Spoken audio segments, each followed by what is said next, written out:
এই সূরা সম্পর্কে বিশ্বনবী সাল্লাল্লাহু আলাইহি ওয়াসাল্লাম তিনি বলেন যে এই সূরা কিয়ামতের দিন আল্লাহর সামনে দাঁড়িয়ে যাবে।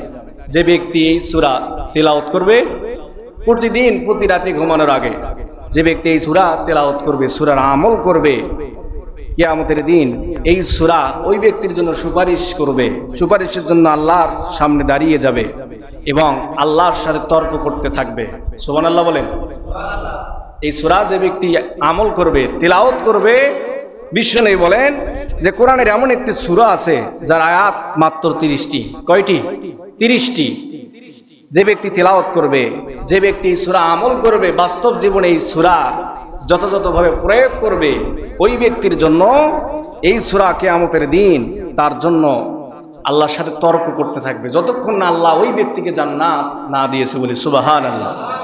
সূরার প্রথম শব্দ তাবারাকাল্লাযী বিয়াদিহিল মুলক।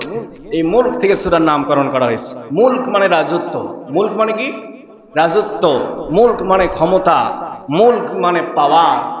রব্বুল আলামিন বলেন তাবারাকাল্লাযী বিয়াদিহিল মুলকু ওয়া হুয়া আলা কুল্লি শাইইন কাদির।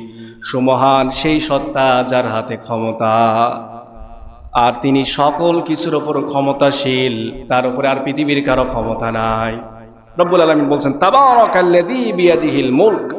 সুমহান সেই সত্তা যার হাতে ক্ষমতা, যার হাতে রাজত্ব। তাহলে ক্ষমতা কার হাতে? আল্লাহর হাতে। নাকি প্রধানমন্ত্রীর হাতে? নাকি পুলিশের হাতে? না র্যাবের হাতে? ক্ষমতা কার হাতে? আল্লাহর হাতে। আল্লাহর ক্ষমতার কোনো মেয়াদ আছে? বাংলাদেশের সরকারের মেয়াদ কয় বছর? 5 বছর। আল্লাহর বুঝি এরকম 5-10 বছর ক্ষমতা নাকি? নাকি 100 বছর? হ্যাঁ, আল্লাহর ক্ষমতার কোনো মেয়াদ আছে? নাই।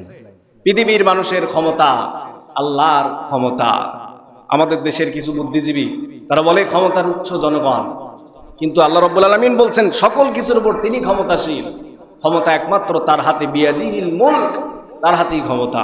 যেই মানুষের একবার যদি পাতলা পায়খানা হয়, ডায়রিয়া হয়, 3-4 বার যদি টয়লেটে যায়, এই মানুষের আর হুঁশ থাকে না। ঠিক না ঠিক?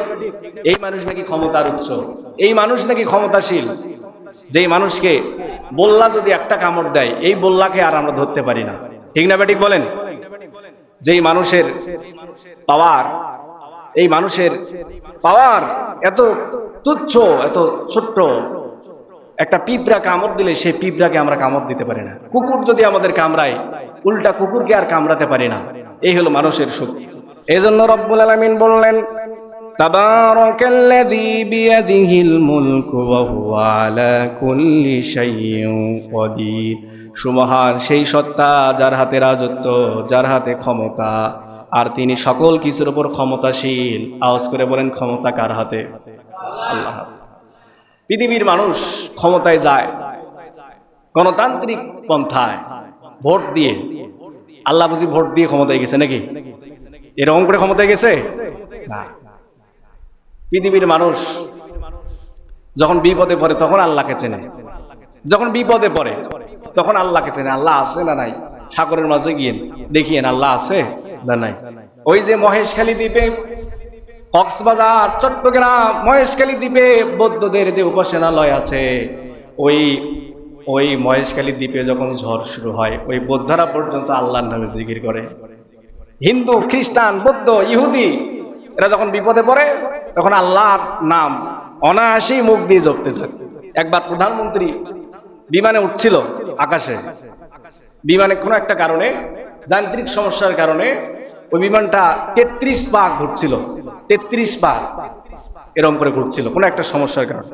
তাহলে বাংলাদেশের 17-18 কোটি মানুষের যিনি ক্ষমতাশীল ব্যক্তি, সর্বোচ্চ পাওয়ার যার, এই ব্যক্তিও যখন এইরকম বিমানের আকাশে যখন উঠছিল, এই ব্যক্তিও কাকে স্মরণ করছিল তখন? আল্লাহকে। এজন্য ঝড়, তুফান এগুলো যখন আসে তখন আমাদের আল্লাহর কথা স্মরণ হয়। আল্লাহর পাওয়ার আছে না নাই? তখন আমরা বুঝি যে আল্লাহ আছে না নাই। এই জন্য রব্বুল আলামিন বললেন সুমহান সেই সত্তা যার হাতে সকল ক্ষমতা আর তিনি সকল কিছুর উপর ক্ষমতাশীল। কর্তৃত্ব, রাজত্ব সব কিছু আল্লাহ রাব্বুল আলামিনের হাতে। এজন্য বিশ্বনবী বলেন অত্যন্ত গুরুত্বের সাথে এই সূরা তেলাওয়াত করতেন। বিশ্বনবী প্রতিদিন রাতে ঘুমানোর আগে এই সূরা তেলাওয়াত করতেন। এই সূরা তেলাওয়াত না করা পর্যন্ত তিনি ঘুমাতেন না।